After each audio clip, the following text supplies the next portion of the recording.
Bien, continuamos con la serie A la luz de su palabra, hoy con la ilusión de comenzar con un nuevo libro. Y además, este libro pues marcaría casi que ya el ocaso de esta serie. Es el penúltimo libro que vamos a emplear, quedando solamente uno después del libro de Tobías, que si no me equivoco, de todas formas, lo corroboraremos cuando ya lleguemos al final del de Tobías, que es el de Baruch. Ya con ese libro, pues haríamos el cierre de esta serie. Siempre recordando que más me hubiese gustado a mí, que esto no fue tomar todos los libros de la Biblia y leerlos al 100%, al 100% no es un curso de Biblia. Esta serie, La luz de su palabra, lo que quiso fue armonizar textos del Antiguo Testamento con el Nuevo Testamento. Esto en aras de at- eh, atacar o salirle al paso a ciertas cosas que en nada ayudan al desarrollo de nuestra fe cristiana católica. Una de ellas es esa separación absurda que a veces muchas personas hacen, que si el Dios del Antiguo Testamento y el Dios del Nuevo Testamento, que si en el Antiguo Testamento Dios no era misericordioso, pero con Cristo sí lo empezó a hacer, ese tipo de cosas que no son ciertas y que ya fueron de hecho abordadas por padres y doctores de la iglesia cuando salieron herejías como el marcionismo, o todo estas, el arrianismo, que contradecían, pues buscaban siempre contradecir o conectar algunos conceptos que iban en contra de las verdades reveladas. Como lo hemos hecho con los otros libros de la serie, no lo hice desde el principio, pero sí con los últimos que fuimos meditando. Vamos a hacer el prólogo del libro de Tobías, porque además este libro no aparece en la Biblia hebrea y por ende no aparece en la Biblia protestante. Recuerden que en la Biblia protestante, evangélica, de Martín Lutero para acá, no, hay 7 libros que no aparecen en la Biblia de ellos, en la nuestra sí. Estos son los libros llamados deuterocanónicos. Vamos a ver entonces la introducción del texto y luego el tema de hoy que va a girar en torno a la frase una, cuando solo uno rema en la familia. Remar entendiendo cuando las personas están en un botecito y van remando, ¿no? O sea, cuando pareciera que en los temas de fe en un hogar, pues una sola persona es la que va remando y los demás son totalmente antiparabólicos o indiferentes a los temas de fe. Y no lo digo porque uno sea el bueno, que yo soy el que va a misa y mi familia es la mala. No, es que uno puede ser parte de ese sector de la familia que no rema. Y el remar no solamente tiene que ver con los temas de fe, también tiene que ver con una familia, los proyectos económicos, los proyectos vacacionales, los proyectos de progreso, de emprendimiento, deben caminar en ese lenguaje familiar, no es un monólogo, ¿no? Entonces, bueno, vamos a ver, el texto me parece interesante que está fundamentado hoy más que todo en el papá de Tobías, en los antepasados de Tobías y cómo luego Tobías pues también asume un papel bien protagónico en su propia historia. Bueno, vamos con la explicación del libro. Los libros que vienen a continuación, Tobías, Judith, Baruch, la sabiduría de Salomón, la sabiduría de Ben Sirac, no se encuentran en la Biblia hebrea, ni tampoco forman parte de las Biblias destinadas a los protestantes. Lo mismo ocurrió con los libros de los macabeos. Este hecho nos pone frente a un gravísimo problema. Si no hay acuerdo respecto a algunos libros, ¿con qué criterio se aceptaron los otros? ¿No debería uno ir más lejos y declarar que para ningún libro hay certeza sino solo una opinión común? Este es el momento para repetir que la Biblia no existió siempre. Por muchos siglos la palabra de Dios fue únicamente lo que entregaban oralmente los sacerdotes y profetas. La idea, la idea misma de una Biblia, colección de escritos sagrados, solo se fue gestando poco a poco después del regreso del destierro y sobre todo con Esdras. La Biblia nació tanto de los profetas como de la comunidad creyente, judía primero, cristiana después. En la época de Jesús todos consideraban a los libros de Moisés como escritura. Los saduceos ponían a los profetas en un segundo plano. mientras que todas las demás corrientes religiosas, entre ellas los fariseos, los tenían por inspirados. Pero con el tiempo, otros libros reunidos bajo el nombre de escritos o libros sapienciales vinieron a agregarse sin ninguna norma a los primeros, sin que se supiera qué grado de autoridad había que otorgarles. Una parte de estos libros estaba escrita no en hebreo, sino en griego, porque la mayoría de los judíos vivían en países de lengua griega. Esos libros vinieron, pues, a agregarse a la traducción griega de la Biblia, antes de que circularan en Palestina, donde muchos entendían esa lengua. De aquí se desprende que habrá más libros en la Biblia griega que se usaban en el extranjero e incluso en las sinagogas de Palestina. Fue solo después de la destrucción de la nación por los romanos, cuando los fariseos convocaron a un concilio en Yamnia para reorganizar la comunidad judía, el año 95 de nuestra era. Fijaron la lista de las escrituras inspiradas, incluyendo sistemáticamente todos los libros escritos en griego, porque Dios solo podía haber hablado en la lengua del pueblo judío. Pero la iglesia ya tenía su práctica. Los apóstoles habían usado la Biblia griega sin hacer distinción entre sus diversos libros. Las discusiones se centraban más bien en los escritos apostólicos, para saber cuáles debían ser incluidos en el Nuevo Testamento. En el 384, un decreto el Papa Dámaso estableció definitivamente el canon de la Biblia cristiana, aceptado ya generalmente. Este retenía algunos libros de la Biblia griega rechazados por los judíos en Yamnia, los que fueron llamados deuterocanónicos, es decir, los libros de la segunda colección. 12 siglos más tarde, cuando se separaron los protestantes, no pusieron en discusión el canon, es decir, la elección de libros del Nuevo Testamento, pero se dividieron con respecto a los deuterocanónicos. Por último, pensaron que era más seguro excluirlos y llamarlos apócrifos, es decir, no auténticos. Desde el momento en que se reconoce el Antiguo Testamento una lenta pedagogía de Dios, se ve la importancia de estos libros, producto de los 3 últimos siglos antes de Jesús, y que conforman el lazo de unión entre los libros hebreos y los del Nuevo Testamento, escritos en griego. Ellos dan testimonio de los comienzos de la fe en la resurrección de los muertos y expresan las primeras intuiciones que preparan la revelación del Verbo y del Espíritu. Las discusiones sobre los libros deuterocanónicos nos recuerdan una vez más que si no hubiera una iglesia para decidir con absoluta seguridad cuáles son los libros inspirados, nadie podría decir lo que es palabra de Dios. Para que haya Biblia cristiana es necesario primero que exista una iglesia heredera de los apóstoles. Esa es la introducción del texto, fíjense, casi 6 minutos leyendo. Vamos ahora de una vez a entrar en materia con el capítulo 1, del 1 al 22, de el Tobías. Historia de Tobit, hijo de Tobiel, hijo de Ananías, hijo de Aduel, hijo de Gabael, y de la raza de Asía, de la tribu de Neftalí, que en tiempo de Salmanasar, rey de Asiria, fue desterrado de Tisbe, que queda al sur de Cades de Neftalí, en la Alta Galilea, por encima de Hazor, detrás del camino del oeste y al norte de Seat. Aquí por lo menos hay un primer párrafo que nos contextualiza orígenes y ubicación geográfica. Aquí empieza a escribir el autor. Yo, Tobit, he andado siempre por los caminos de la verdad y la justicia todos los días de mi vida.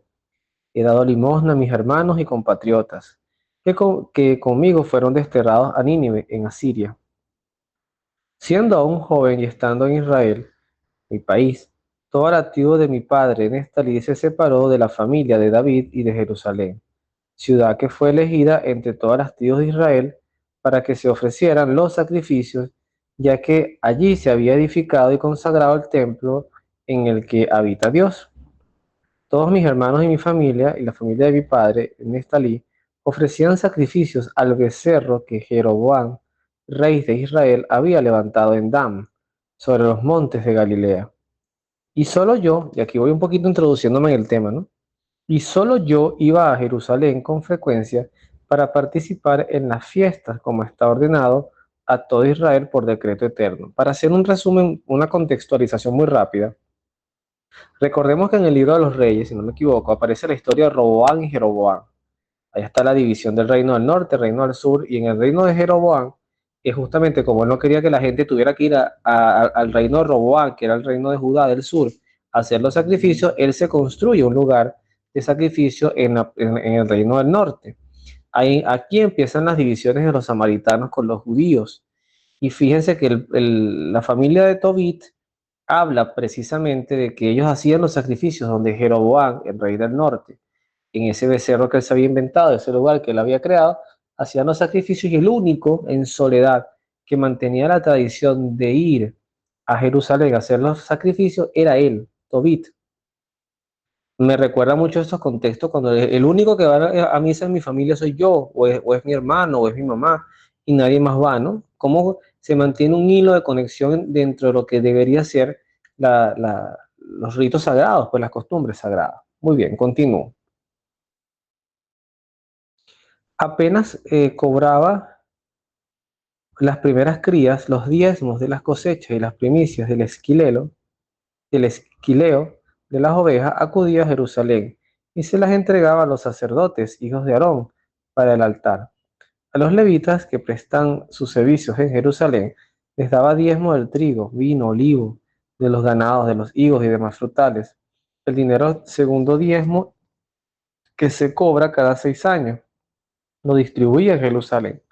Cada 3 años repartía el tercer diezmo a los huérfanos, viudas y extranjeros que convivían con los israelitas, celebrando una comida con ellos conforme a lo ordenado en la ley de Moisés y a los preceptos de Débora, madre de mi padre, la cual me crió cuando me quedé huérfano por la muerte de mi padre. Siendo mayor de edad, me casé con una joven de nuestra familia llamada Ana, de la que tuve un hijo al que llamé Tobías. Fíjense que aquí es que aparece por primera vez la palabra Tobías. Cuando fuimos desterrados a Nínive, mis hermanos y compatriotas comían de los alimentos preparados por los paganos, y yo me primaba de ellos. Como yo me acordaba de Dios con toda mi alma, el Altísimo me concedió que fuera estimado por Salmanasar, llegando a ser su consejero. Fíjense ustedes, vuelvo al tema de la soledad, de ser el único, de la persona que mantiene las costumbres, de que no se adapta a la mundanidad, que, ojo, ojalá uno pudiera ser así. Seguir a Dios a veces genera soledad, genera pérdida de amistades, cuestionamientos familiares. Es un tema muy complejo cuando esto no rema todo el mundo para un mismo lado. Me trasladé a Media y administré sus negocios hasta su muerte. Deposité en casa de Gabael, hermano de Gabri, que vivía en Ragués de Media, unos pacos que contenían 10 talentos de plata. Pero a la muerte de Salmanasar, a quien sucedió su hijo Senaquerib, las comunicaciones se interrumpieron y no pude volver a Media.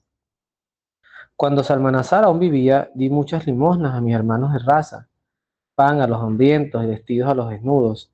Enterré los cadáveres de mis compatriotas asesinados que eran arrojados tras las murallas de Nínive. También enterré a los que mató Senaquerib a su regreso de Judea, después del castigo que recibió del Rey del Cielo, a causa de sus blasfemias. En su enojo mató a muchos israelitas, y yo escondí sus cuerpos y los enterré. Senaquerib los buscó, pero no los encontró. Un ninivita me denunció al rey diciendo que era yo quien los enterraba en secreto. El rey me buscaba para matarme, pero tuve miedo y huí. Todos mis bienes fueron confiscados para el tesoro real. Solo me quedé con mi esposa Ana y mi hijo Tobías. No habían pasado 40 días cuando el rey fue muerto por sus 2 hijos, que huyeron a las montañas de Ararat. Le sucedió su hijo Asarjardón, quien encargó a Jicar, hijo de mi hermano Anael, la contabilidad y la administración general del reino. Ahicar intercedió por mí y pude regresar a Nínive. Mi sobrino Ahicar era jefe de los coperos, custodio del sello administrador y contador del decreto de Arsarjardón. La palabra de Dios, te alabamos, Señor. Hoy me detengo porque, bueno, estamos introduciéndonos en este libro. Vemos un poquito el contexto de la historia de Tobías, vemos un poquito todo este impacto de los destierros, de que dependía quién gobernase. Según quién gobernase, tú podías vivir tu fe de una forma u otra. Siempre me gusta pensar, y más en nuestros tiempos, a veces creemos que la fe cristiana en el siglo XXI no es perseguida. Y resulta ser que hay un sacerdote que explica algunos periodos en que la Iglesia Católica fue duramente, bueno, la cristiandad. Si de repente si vemos la Iglesia Católica como estructura, hoy como un Estado, no era lo mismo que antes, que era un movimiento de personas, comunidades. Los primeros siglos fueron terribles, creo que el siglo sexto, el siglo XIII, y este siglo XXI es uno de los siglos que más ha tenido asesinatos y persecuciones a los cristianos, solamente que ocurre más en los países árabes, en Nigeria, en Irán, en países de corte árabe, y también hay otro tipo de persecución mediática que puede también verse en países occidentales, pero con un nivel de mundanidad o de divorcio a las cosas de Dios cristianas muy alta. Entonces, eso genera aislamiento y por eso yo digo que nosotros nunca debemos dar la fe por segura o por garantizada. Como que, por ejemplo, Venezuela, que es mi país, donde se practica la fe católica muy libremente, hay que decirlo, no va a misa cuando le da la gana, uno puede ir a practicar una devoción pública mariana cuando le dé la gana y no debería pasar nada, o sea, no hay ninguna persecución del Estado, eso siempre puede cambiar. Y tenemos que preguntarnos si nosotros estamos realmente en capacidad de resistir a situaciones así, a embates así de la vida, porque la familia de Tobit pues claramente no lo tuvo, se adaptaban a todo rapidito, cambiaron, los desterraron, los colocaron en Nínive, e inmediatamente se adaptaron a rendirle culto a los dioses paganos, a comer las comidas prohibidas. Eh, Uno ve eso ahorita y quizás lo ve absurdo, pero es lo mismo que podría pasar con la legalización de cosas que moralmente para los cristianos no son correctas o no son favorables, el tema también de la anticoncepción, el tema de el consumo de drogas, el tema de quitar de los colegios las cruces y adaptarse y no pasa nada, porque bueno, al final lo importante es respirar y comer, ¿no? Entonces eso hay que meterle mucho el ojo. Vamos, para no extenderme mucho, vamos a hacer el enlace con el Evangelio de San Juan en el capítulo 6. Si no me equivoco, es el versículo 9 que vamos a reflexionar, que tiene que ver con el momento de la multiplicación de los panes, pero especialmente vuelvo a la figura de la soledad, y hacia donde voy. Fíjense cómo a veces el mantenerse fiel a Jesús o a Dios en general, ¿no? Dios Padre, Hijo, Espíritu Santo, aunque sea en soledad, puede generar frutos, y esos frutos no es que tú te los quedas para ti. Luego esas bendiciones en el tiempo que Dios disponga se van a hacer extensivas a tu familia. De la constancia y de la fidelidad y de la paciencia se logran grandes cosas, sino siempre es bueno recordar las palabras de San Ambrosio a Santa Mónica, la madre de San Agustín, y fíjense que nombré tres santos, Ambrosio, Mónica y San Agustín. Cuando Ambrosio le dijo a Mónica, no se puede perder el hijo de tantas lágrimas. Creo que es importante que nosotros con paciencia entendamos que si en algún momento nos sentimos remando solos, no dejemos de remar. No es que al final, si no remas, el agua te lleva a donde le dé la gana de llevarte. Mientras que si tú vas remando a un contracorriente, tú sabes a dónde vas y eso es lo que tiene que mantenerte en motivación. Entonces, fíjense lo que ocurre acá. Cuando ocurre el tema de que no había que comer, Jesús estaba predicando en Galilea. Después Jesús pasa a la otra orilla del lago de Galilea, cerca del Tiberíades. Ocurre esto, ¿no? Este fenómeno. Y estaba cerca de la Pascua, y estaba la gente escuchándole y Jesús se da cuenta y que la gente tenía hambre y manda a los apóstoles a ir a comprar. Ellos preguntan que a dónde van a ir a comprar porque no tenían suficiente dinero, pero lo que tenían eran 200 monedas de plata y dice mismo, además no alcanzarán para dar a cada uno un pedazo. Ellos lo que estaban era tratando de garantizar posiblemente su pedazo, ¿no? Y es allí donde en el versículo 9 aparece esta figura. Dice Andrés, el hermano de Simón, aquí hay un muchacho que tiene 5 panes de cebada y 2 pescados. Pero ¿qué es esto para tanta gente? ¿Por qué hago enlace de lo de Tobit, la soledad con este pasaje? No sé si alguna vez, a veces me gusta como darle la vuelta a las lecturas, ¿no? Sin cambiarle su significado, como ver cosas adicionales a lo que de anteojito está a la vista, ¿no? Este muchacho, la primera cosa que menciona es que pareciera estar en soledad. Es decir, ahí no se habla Aquí está la madre, una madre con su hijo, aquí está este joven con su padre, aquí está este grupo familiar, no está él solo. Está él solo y llama la atención porque además es un muchacho. No sé si directamente decir que era un niño, pero era un muchacho. Un muchacho que libremente, sin ningún tipo de coacción, se quedó escuchando a Jesús. Y no es solamente el hecho de escucharlo, sino que con absoluta generosidad, atento a lo que estaba ocurriendo, no en un estado de pasividad, de no me importa, pues yo tengo mi comida aquí garantizada, ofrece lo que tiene al Señor. O sea, desde la soledad también se puede ofrecer algo al Señor. Algo para los que quizás no les importa o no se mueven o no se inmutan. Yo no comparto la tesis, ya lo he dicho, de que Jesús lo que hizo fue despertar el corazón de la gente y todo el mundo empezó a compartir. No creo en ese milagro, puede ocurrir en otros contextos, pero en este no es lo que dice el escritor sagrado, porque dice claramente que ahí no había que comer. O sea, si fuese distinto, dijese, la gente tenía que comer, pero un grupo tenía que comer, pero no lo quería compartir. Entonces Jesús despertó su generosidad y se multiplicó la comida para todos. Eso no es lo que dice el texto. Eso puede ocurrir, insisto, en otros contextos y sin duda también sería un milagro de generosidad y de amor. Pero aquí estamos hablando de un milagro portentoso, de agarrar algo que no alcanzaba y multiplicarlo como aquella tinaja o aquella jarra de harina que el profeta Elías, ante la viuda de Sarepta, logra hacer que nunca se agotara. No sé si era la harina o el aceite, pero sé que era algo que no se agotaba. Y, y eso habla precisamente de un hecho portentoso, un milagro palpable, potente, ¿no?